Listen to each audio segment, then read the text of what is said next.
that and tidal power. On the other hand, okay, so we have the low grade energy, the heat energy, heat derived from nuclear fission or fusion, or the heat derived from combustion of the fossil fuels. These are all examples of the low grade energy. And according to second of thermodynamics, it is not possible to convert the low grade energy into high grade energy. Mainly, the heat energy is a form of low grade energy. So, it violates the second law of thermodynamics. Means, with the, suppose you supply some work, then only we can transfer the heat from lower energy to higher grade energy. Okay. So from sink to source, as you studied in the second law of thermodynamics. Okay. Next, we'll come across the term called as available energy. Okay, available energy is, you remember, the maximum output obtained from a certain heat input in a cyclic heat engine. So, the aim of the cyclic heat engine is to get the maximum power from the supplied heat.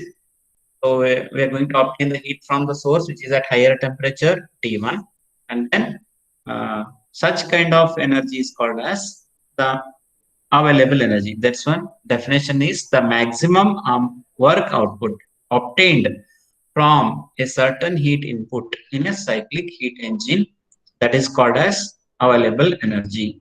Okay, or it is also defined as the available part of the energy supplied. Okay, and on the other hand, we studied one more term called as unavailable energy. Unavailable energy is the minimum energy that has to be rejected to the sink. Okay, by the second law of thermodynamics, okay, or unavailable part of the energy supply. Okay, so in order to get the maximum efficiency in the cycle, we have to get the more amount of the heat from the source and less amount of the heat rejection to the sink, and only get the maximum efficiency. Suppose if there is a more amount of heat received from the heat source, then work output will be more. As work output will be more, we will get the more efficiency. On the other hand, it is also related to the sink temperature. Okay, if the sink temperature is very less, in that case we'll get the maximum efficiency. So in order to get the maximum efficiency of a cycle, we should have the highest heat transfer from the source and lowest heat rejection to the sink. Under these two conditions, we'll get the maximum efficiency of a cycle. Okay, this is the available part and unavailable part. So we derived the derivation for these two also. Today we'll discuss some more things on the availability.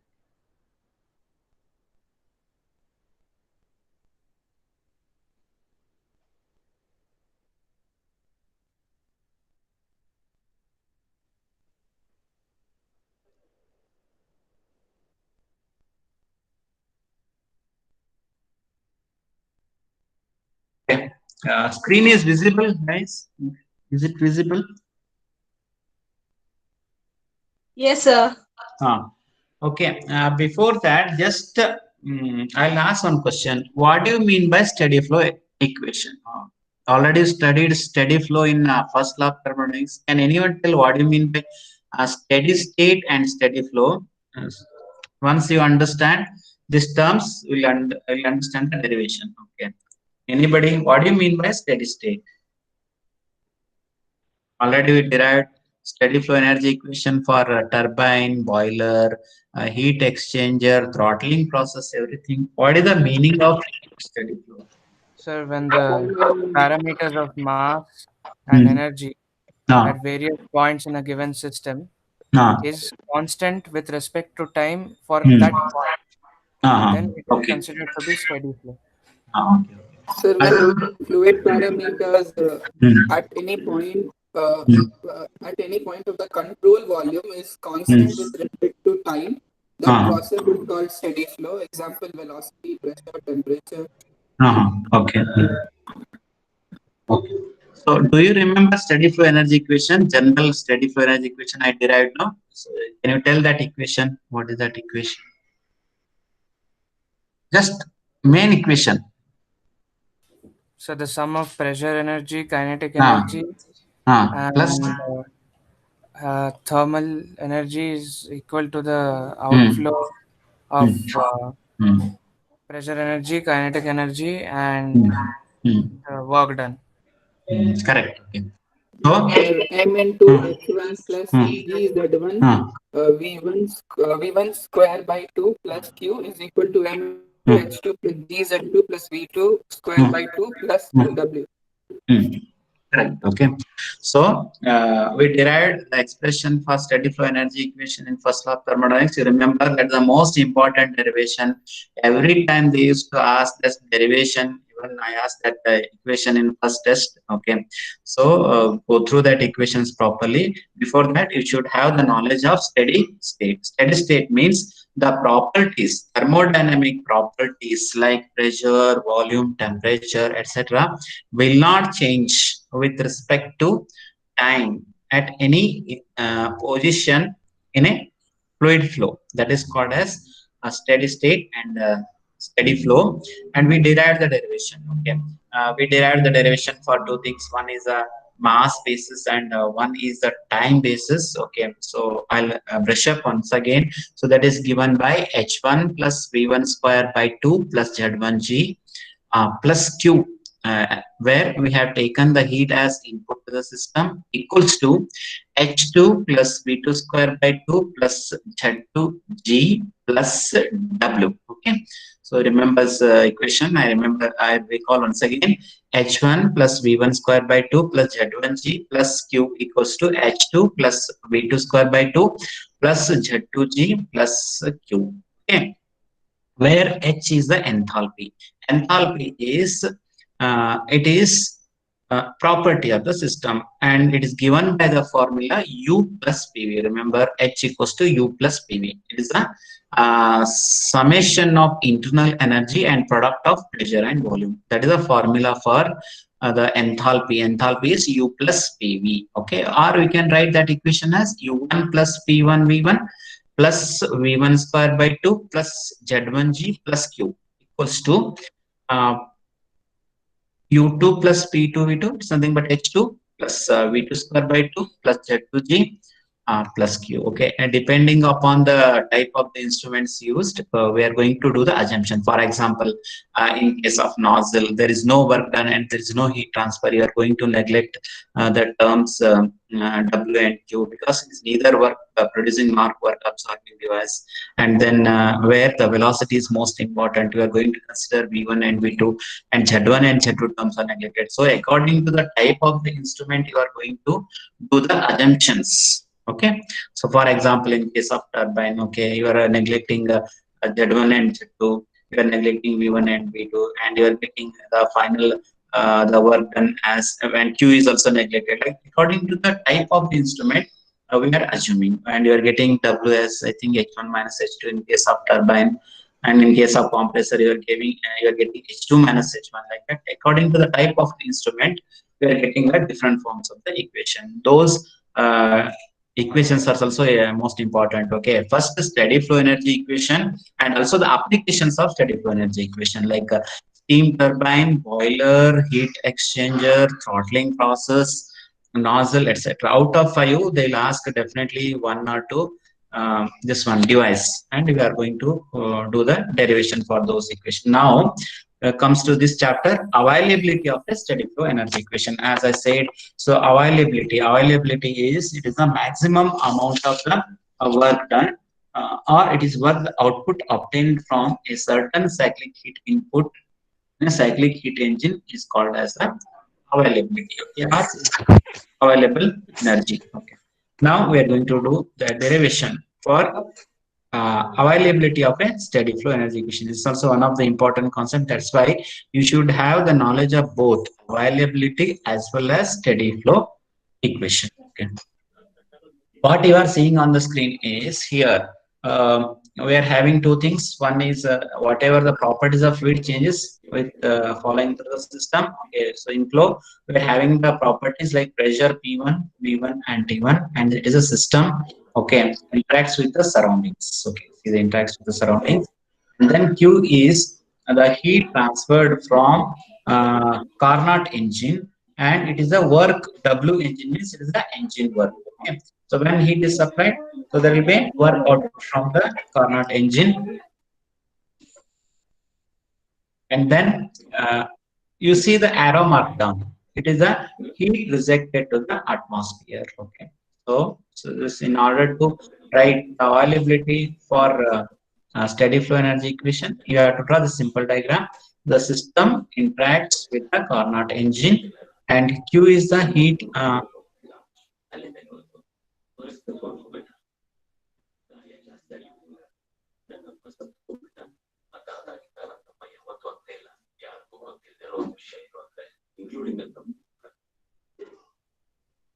Shashank KS, can you mute your this one? Shashank KS. Shashank KS, can you please mute your audio? Shashank KS, please. Okay.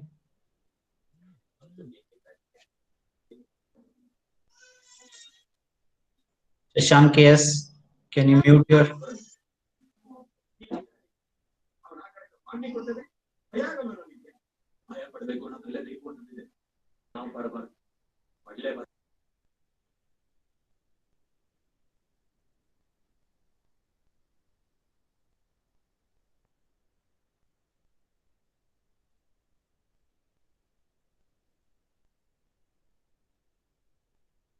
Okay, come to the availability of a steady flow energy equation.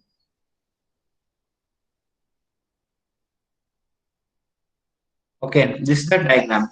The properties of fluid changes, you see, you have to write inflow. Okay, so these P1, V1, and T1. So these are the initial properties before entering the system. So after interacts with the Carnot engine, these are the properties P, V0, V0, and T0. Okay, so inflow and outflow. Q is the heat transfer from the system and it enters into the Carnot engine, performing the work, and is given by W engine. And this is the whatever downward arrow mark, it indicates the heat rejection to the atmosphere. As I said, so atmosphere is one of the best example of the sink. Okay, can you tell other examples of sink?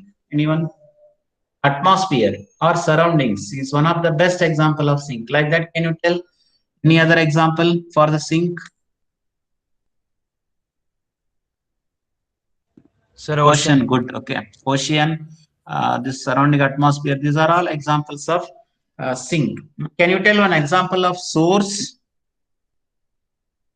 where we are going to extract the heat? Anyone? Example of source.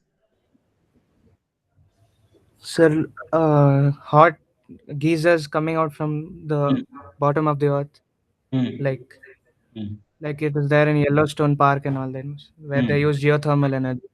Good. Okay, you are dealing with the geothermal energy. Like that, suppose you take in terms of steam turbine and those things, boiler is where we are going to extract the heat. Okay, heat source. Now, so same thing, whatever I discussed, steady flow energy equation. So we are going to write this equation like this. Okay, so U1 plus P1 V1, it is nothing but H1 plus C1 square by 2 C1 and V1. Okay, in some we can use both the notation, either C or V. Okay, both are same. U1 plus P1 V1 plus C1 square by 2 plus G Z1 minus Q equals to U0 plus P0 V0 plus C0 square divided by 2 plus G Z0 plus WS. Okay, so same equation we are using, but only the change in notation. This is the input and this is the output.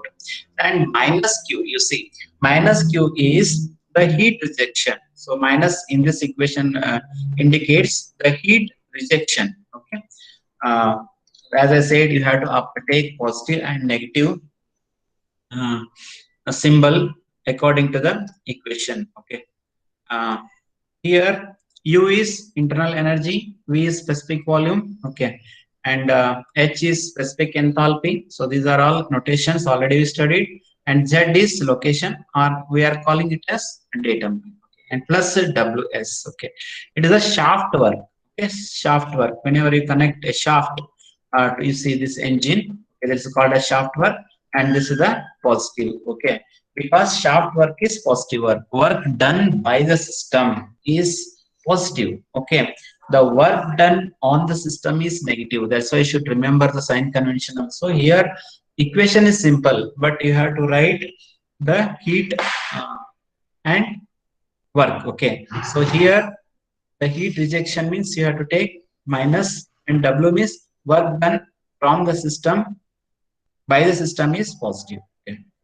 Next, now we are going to neglect the potential and kinetic energy terms. Potential energy means GZ1 and GZ1. Kinetic energy terms means C1 squared by 2 and C0 squared divided by 2. Okay, assuming that datum is same and the velocity at inlet and velocity at outlet are same, in that case we are going to neglect C1 and C2. Okay, you remember C1 indicates, it is a suffix 1 indicates inlet and suffix 0 indicates atmosphere. Usually we are going to represent it as 2. Okay, how we are taking 1 and 2, the initial and final as 1 and 2, like that. Here initial system and final system to the atmosphere, it is represented by suffix O. Okay, that is the atmosphere.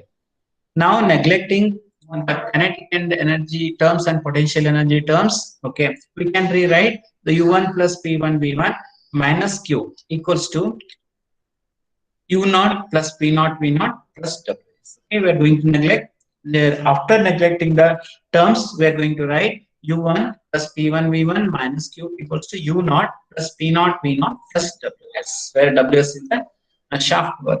Okay, and here we know that enthalpy is given by the summation. You see the first line, U1 plus P1 V1 is nothing but H1. Okay, it is an enthalpy. Okay, so I used to tell once again, you remember certain formula. Enthalpy is given by two equations. One is MCP into delta T and another one is U plus PV. These two equations you should remember. And internal energy delta U is given by always MCV delta T, and H is MCP delta T and also U plus PV. These two equations, one is internal energy and one is enthalpy. So U1 plus P1 V1 is nothing but H1 and minus Q put as it is, and U0 P0 V0 is nothing but our H0. H is the enthalpy related to the atmosphere, and H1 is the enthalpy related to the input of the system, plus Ws is our shaft work. Okay, so from this equation we can write Ws equals to you shift H0 towards left hand side. Then how we are going to write shaft work Ws equals to H1 minus H2, H1 minus H0 minus Q. Okay, so whatever the heat rejected by the system may be made to run this reversible heat engine. Okay, so you remember Ws equals to H1 minus of H0 minus of Q. Okay, now this is shaft work, and one more work is there, that is called as engine work. What we are seeing here, this is the engine work. Engine work is given by, we know that the efficiency of a cycle is given by, okay, already we studied what is the efficiency of cycle, net work done divided by heat supply. Net work done is here in this case T1 minus T0 divided by T1. Okay, so W is nothing but eta into Q. The same thing here writing. So that equation is not written here. So before that you have to write one more equation like that, eta equals to W divided by Q. So W equals to eta into Q. Okay, eta is nothing but 1 minus T0 divided by T1. Okay, or another form is T1 minus T0 divided by T1. Okay, so source temperature minus sink temperature divided by source temperature. Okay, so how we are getting this equation is Q into the efficiency. Efficiency is given by 1 minus T0 divided by T1, where T0 is minimum temperature. Minimum temperature related to the atmosphere, and T1 is the source temperature. Okay, now, and one more here I am writing Q minus T0 into S1 minus S0. How we are getting this equation? Anybody? How we are making the relationship between these two? Anybody? So here Q into 1 minus T0 divided by T1. Here Q minus of T naught into S1 minus S naught.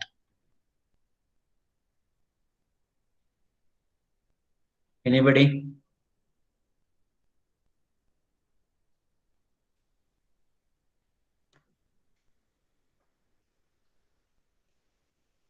In thermodynamics, you have to analyze the equations properly. Once you understand, then only we can proceed. Suppose you Q by correct. Tell me.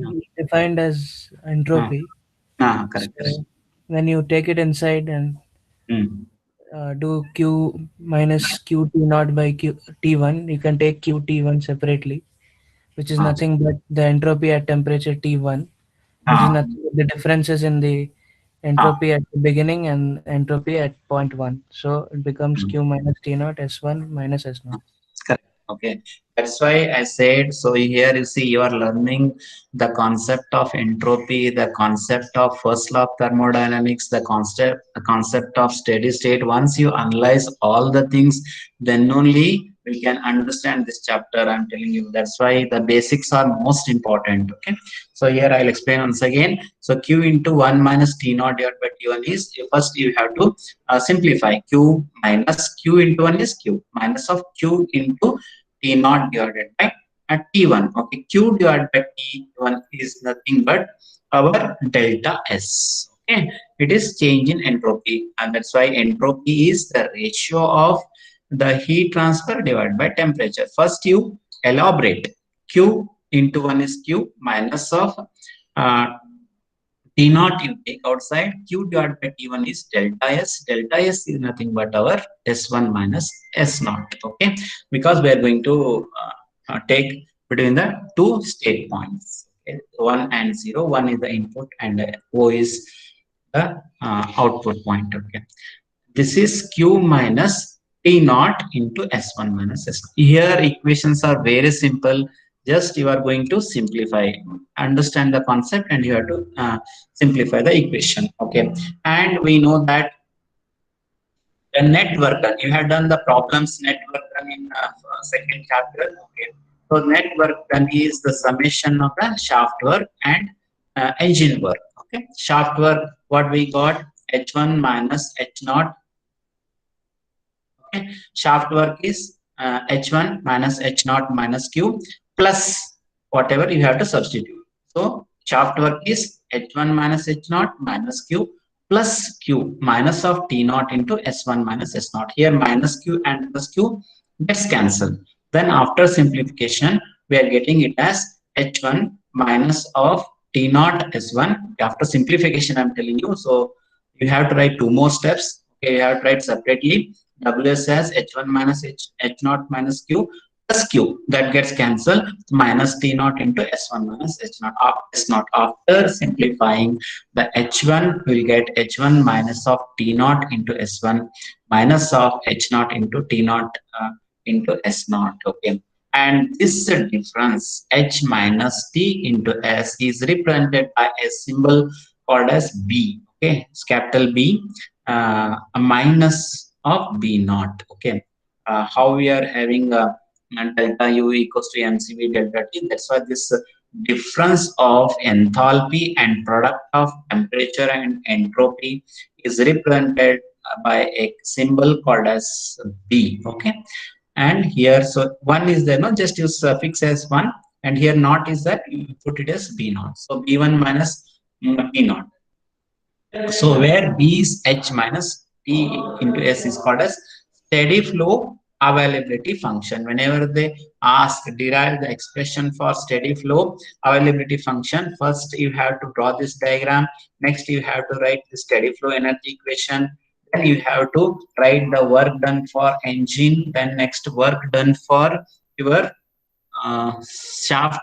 Okay, then sum up, we'll get B1 minus B naught. Okay, and this function is called as Keenum function or Darius function. Okay, whatever the function is we are obtaining, that is H1 minus T naught into S1 minus H naught into T naught S naught, we are calling it as the Keenum function, Darius function. Okay, next most important, Gibbs function. Okay, we are having Helmholtz and Gibbs function. Most of the time they used to ask this Helmholtz and Gibbs function in the exam. Okay, maximum time I observed. So you try to understand these functions properly, mainly related to your steady flow energy equation and also the first law of thermodynamics. Okay. Now consider a closed system. As we studied in first chapter, closed system is one in which there is no mass transfer takes place between system and surroundings. The energy transfer takes place between system and surroundings. Consider a closed system which is initially and finally at the temperature of environment, and it exchanges heat only with the atmosphere. Okay. First law of thermodynamics. First law of thermodynamics is given by Q equals to delta U plus W, and in differential form we can write like this: delta Q equals to delta W plus du. This is a differential form of the first law of thermodynamics. Similarly, and we know that Q equals to T into ds. That is, ds is dq by t, or we can write dq equals to T into ds. Okay, and for a non-flow reversible process. In the previous class, we studied. So just go through the yesterday's class. Okay, the maximum work done in a reversible process is given by T into delta S. Okay, yesterday I derived, just to remember that equation. The maximum work in a reversible process is given by product of temperature and entropy. Okay, so between the two state points we can write. Okay, so just to go through yesterday's derivation, that is maximum work T into delta S. Okay, suppose if you are taking between the two state points, we can write, so W max. What is W max? That is delta U plus W. Okay, that's why you have to take this U1 and U0. So yesterday we derived only the expression for QR. Okay, for maximum work, QR is given by T0 into delta S. Yesterday's class I derived, just go through that derivation. And W max is delta U plus W. Delta U is our U1 minus U0, and Q is nothing but T into delta S. So suppose when you take between the two states, we can write like this. Don't make confusion. It is nothing there. Okay. So whatever concept we derived yesterday, same thing we are putting here. Okay. So Q is nothing but T0 into delta S for maximum useful work, and U is our first law of thermodynamics formula. That is W equals to delta U plus R. Okay, Q. So we can write U1 minus of T0 S1 minus of U0 minus T0 S0. Okay.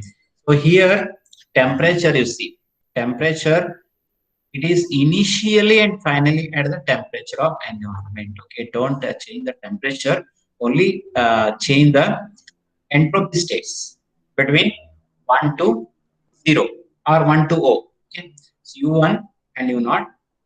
Starting only, we considered a closed system which is initial and final at the temperature of environment. There is no change in temperature, and it exchanges heat only with the atmosphere. For that purpose, you have to write only T0. Okay. So U1 minus T0 S1 minus of U0 minus of T0 S0. Okay. Suppose if you take instead of atmosphere, suppose if you are going to take between the two states, then in that case you can change the parameter. Okay. So here, whenever you are going to exchange heat only with the surroundings, in that case, don't change the temperature. Suppose if it exchanges the heat between system and surroundings with the two state points, in that case, we can change replacing 1 and 2. Okay. Instead of this one, we can write U1 minus of T1 S1 minus of U2 finally minus of T2 S2. So just here in the starting point, you change it as, instead of T0, you change it as T1, that is initial temperature. And in this equation, you can change instead of T0 as T2. Just you replace the term T0 here with T1 and T0 with T2. So we can write the replacing whenever it exchanges the heat between system and surroundings having the different temperatures. In that case, it's the same equation. We can rewrite it as U1 minus of T1 S1 minus of U2 minus of T2 S2. And you see, here this difference of u minus of ts is represented by another symbol called as a. Okay, so u1 minus t1 s1 is represented by symbol a1, minus of u2 minus t2 s2 is represented by symbol a2. So this is called as where u minus ts is called as Helmholtz function. Okay, whenever they ask derive the expression for Helmholtz function, just you write this equation and you have to write this equation, and you have to write the symbol a1 minus a2, that is Helmholtz function. Whereas the Keenum function is given by b1 minus b2. Here Helmholtz function is given by a1 minus a2, where a is u minus ts. You remember it is a difference of internal energy and product of temperature and entropy. On the other hand, this Keenum function is the difference of enthalpy and product of temperature and entropy. And this is a difference of internal energy and product of temperature and entropy. That is called as Helmholtz function. Okay, so we have to define it down. Helmholtz function is defined as the difference between internal energy and product of temperature and entropy. Okay, so this is the first definition. That is u minus of T into S. You have to write in the statement. Helmholtz function is difference between internal energy and product of temperature and entropy. Next important thing is if a closed system is taken from one state to another state at the same temperature. Here in this derivation we consider atmospheric temperature. While exchanging the heat only with the surrounding atmospheric temperature, means T1, T2 equals T0, then the maximum process is equals to the decrease in the Helmholtz function. Okay, here you see you are getting A1 minus A2. There will be a decrease whenever it is exchanging the heat only with the surroundings, and also considering that the inlet temperature and outlet temperature are same. In that case, there will be a decrease in the Helmholtz function. Okay, and it is useful is restricted to non-flow process. Okay, non-flow process means as we consider there is no flow at all because we assume that initial temperature and final temperature are same. Okay, mainly for non-flow process it is helpful. Okay, that is Helmholtz function. Sometimes they may ask, okay, so how it is related? It is related to non-flow process. This is all about Helmholtz function. Next, we are having the Gibbs function. Gibbs function mainly related to the flow work. Okay, flow work means so we are having the flow of a flowing fluid having inlet properties P1, V1, and T1, and it flows and enters into the system and comes out with the system with the different properties like P2, V2, T2, etc. That is called as flow process. Okay, that means we are having two work. One is P1, V1 and P2, V2. P1, V1 at inlet and P2, V2 at exit. That is called as flow work. And remember Gibbs function helpful for flow process and Helmholtz function helpful for non-flow process. Now we are going to write the W max. Same thing how we have written for Helmholtz function. Same thing we are going to write for this Gibbs function also. You see, we have written it as U1 minus T0 S1 minus U0 minus T0 S0. Like that same thing we are going to consider for Gibbs function also, and also we are going to consider the flow work. Okay, here we are going to write that is U1 minus U2 plus T0 into S2 minus S1, and this one is flow work. Okay, this is a W max flow work, that is P2 V2 minus of P1 V1. This is the net maximum work in a flow process. Just you have to add this term. Okay, so P2 V2 minus of P1 V1.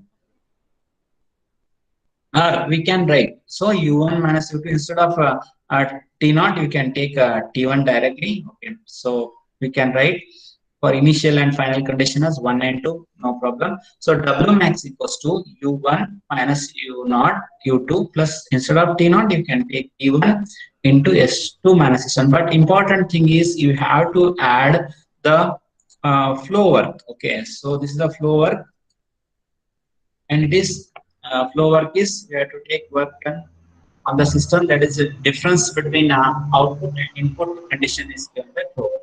Minus of P2 V2 minus of P1 V1. Okay. Here equations are very simple. Just try to understand the concept. Okay. Then after simplification, we can rewrite this equation as U1 plus P1 V1. Okay. So P1 V1 means minus into minus, it is plus.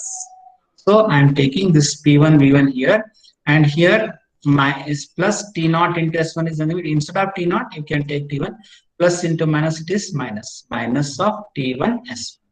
First U1 plus P1 V1 minus of T1 V2. Now you take the condition at state point 2. U2 plus P2 V2. Okay, U2 minus, you take outside in the bracket, we can write it as U2 plus minus plus minus, in plus is minus only, plus P2 V2 minus T2 S2. Here for second point, instead of T0, you have to consider it as T2. For starting point, suppose you are taking this one, you have to consider it as T1. Okay. So U1 plus P1 V1 minus of T1 S1 minus of U2 plus P2 V2 minus T2 S2. So you remember this derivation I have done in the yesterday's class. The heat transfer during the reversible process is given by the product of temperature and entropy. And according to the first law of thermodynamics, it is just delta U plus Q. Okay, this whatever second term is there now, this is the whatever the heat transfer during the reversible process. Yesterday I derived, just go through. That's why that understanding of that derivation is important. So we are taking that equation. Don't make confusion. Here is a delta U plus Q. Q is nothing but E into delta S for maximum work we obtained in the yesterday's class, and minus of this is your flow work.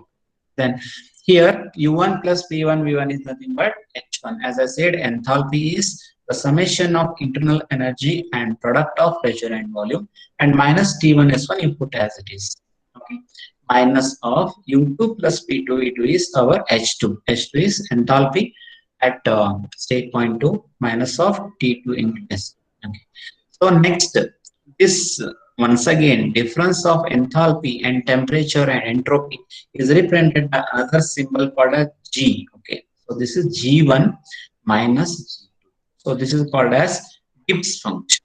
Okay, this Helmholtz function and Gibbs function are most important in availability chapter. Okay, so W max is H1 minus T1 S1 minus of H2 minus T2 S2. That is called as G minus G2, where the symbol G is H minus TS. That is the difference of enthalpy and product of temperature and entropy. That is called as Gibbs function. On the other hand, Helmholtz function is the difference of internal energy and the product of temperature and entropy. So here in Helmholtz function we are having U, and in Gibbs function we are having H. So G1 minus G2. So G is called as the Gibbs function. That is the difference of enthalpy and product of temperature and entropy. So we have to make conclusion regarding Gibbs function as Gibbs function is difference between enthalpy and product of entropy and temperature. And here this is second point is most important. If a substance enters and leaves a steady flow system at the temperature of surrounding atmosphere and exchanges heat only with atmosphere, the maximum work that can be produced is equals to the decrease in the Gibbs function. How you explain same thing you are going to explain here also. And Gibbs function is related to the flow work that you have to highlight. Okay, so it's all about the Gibbs function. First you have to write a statement, then you have to write maximum work equation. You see, you remember we are not taking normal work, we are going to take only the maximum work. Where will get maximum work? During in the availability. Okay, availability means the maximum work obtained from a certain heat input in a cyclic heat engine is called as availability. That's why you have to concentrate more on maximum work. Okay, don't put normal W. Okay, you have to write maximum work only. Then only it is valid. Okay. Next, one more term is called as effectiveness. Okay, sometimes they may ask, define the term effectiveness. So effectiveness is defined as the gain of availability of environment to the loss of availability of the system. Okay. Gain of availability of the environment to the loss of availability to the environment. Or we can write it is a fraction of maximum useful work actually utilized, and it is expressed as a ratio of useful work to the maximum useful work. Okay, it's a simple statement. So we can define the effectiveness as ratio of useful work, how much it is utilized, and how much amount of the maximum work we can obtain in the system, whatever the ratio of useful work to the ratio of maximum useful work, that is called as effectiveness. Okay, you are having the heat exchanger in heat and mass transfer in 6th semester. There you are going to learn the effectiveness of heat exchanger. Just you remember the definition as it is a ratio of useful work to the maximum useful work. Okay, and represented by W is useful work divided by maximum useful work. Okay, this is a ratio that is called as effectiveness, and effectiveness of any system is always less than 1, like it.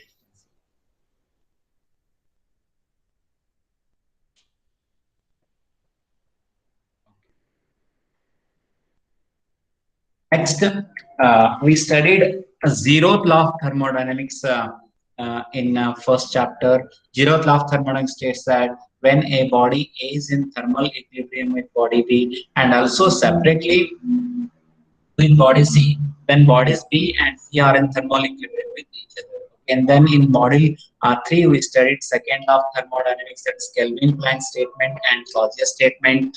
Kelvin-Planck statement states that for any heat engine, so we need two temperature sources. One is a source at higher temperature, and one is a sink at lower temperature. In the if in the absence of anyone, it will not work. Okay, this is a Kelvin-Planck statement. And Clausius statement is heat never flows from the lower temperature gradient to higher temperature gradient. Okay, that is a Kelvin Clausius statement.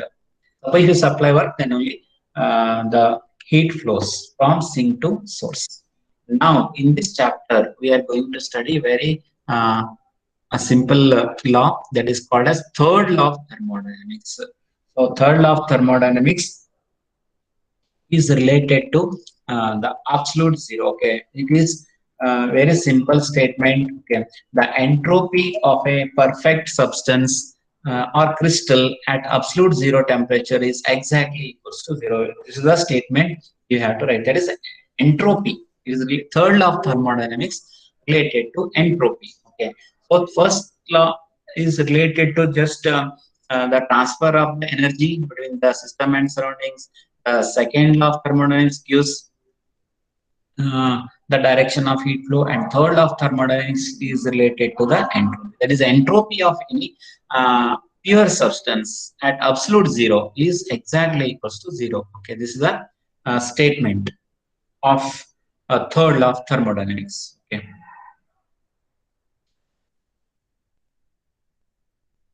It is also called as Nernst. Okay. So in this chapter, okay, you have to concentrate more on the first, what is availability, unavailability. So derivation for availability and unavailability. Then one more important derivation, that is maximum useful work, and then Gibbs function, the Helmholtz function, and third law of thermodynamics. Just the third law of thermodynamics, just to give the statement. Okay, entropy of perfect substance is exactly zero at zero temperature. Okay.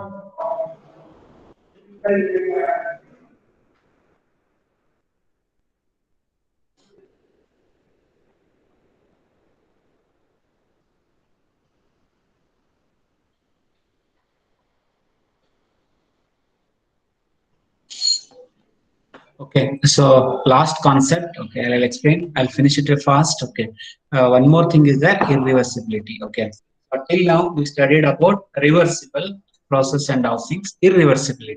Irreversibility means It is the amount of increase in energy. Okay, in yesterday's class we discussed about the two points. One is the exergy and energy. Exergy is nothing but our the availability. Okay, and energy is nothing but our unavailability. Another name for unavailability is energy, and availability, another term is exergy. Okay, and here we can define irreversibility as it is a difference between the maximum amount of the work output, okay, the first equation, and the expansion work. Okay, so here only thing is maximum useful work already we studied. Okay, that is in the previous concept, that is Helmholtz function and Gibbs function. Only the second term you have to add u1 minus t naught s1 minus u0 u2 minus t naught s2 is our the maximum useful work, and minus of this is expansion work. Okay, so we are having the expansion work minus q minus of u2 minus u1. Okay. So we are having so many work. We studied shaft work like that. We are having expansion work. Expansion work is minus of q means heat rejection takes place during expansion, minus of q u2 minus 1. Okay, because why it is minus means during expansion process the temperature decreases. That's why you have to take minus of u2 minus u1. Just you have to remember this term. Okay, then you have to simplify. Okay, t naught, this u1 and u1 gets cancelled here, u2 also gets cancelled here. So and after simplification we can write it as t naught into s2 minus s1 plus q. Okay, after simplification we are going to write this equation. Reversibility means just to write the difference between the maximum amount of the work output from the system and the expansion work. For expansion work, just you remember this equation. And T naught into S2 minus S1 plus Q. The change in entropy of environment due to addition of the heat. Okay, already we know that surrounding is Q divided by T naught. So this is the entropy related to and T naught is surrounding temperature. Okay, from this one we can write Q equals to T naught into ds surroundings. Okay. This is related to the entropy part. Okay. And similarly for steady flow process. Okay. Steady flow process, you can write H1 minus T naught S1. A steady flow process we derived starting. Okay, steady flow energy equation. So what we got? So H, same thing you have to apply here, H minus T into S. Okay, same thing you have to apply here, H1 minus T naught S1. For steady flow process you have to apply this equation, minus H2 into T naught S2 minus of this one expansion process. In terms of enthalpy it is given by H1 minus H2 minus Q. In terms of enthalpy you have to write, and in terms of internal energy you have to write like this. Okay, based upon the type you have to use here H1 minus S2 minus Q. Okay, and after simplification you will get T naught into S2 minus S1 plus Q. Okay, next and you have to substitute the value. Okay, T naught into S2 minus S1 plus Q is nothing but, okay, you see here T naught into S2 minus S1 is nothing but T naught into delta S surroundings, that is S2 minus S1 is ds system plus Q is nothing but what? Q is nothing but product of temperature and entropy. So T naught into ds system plus T naught into ds surroundings. Okay. So T naught you take common in the bracket, ds system plus ds surroundings is nothing but our universe, that is ds net. This T naught into ds. This is the expression for steady flow process for irreversible. Okay, just a very simple equation. You have to concentrate on this also. That is this title is availability and irreversibility. Okay, this is the only simple concept in irreversibility. So we have to take the expansion process.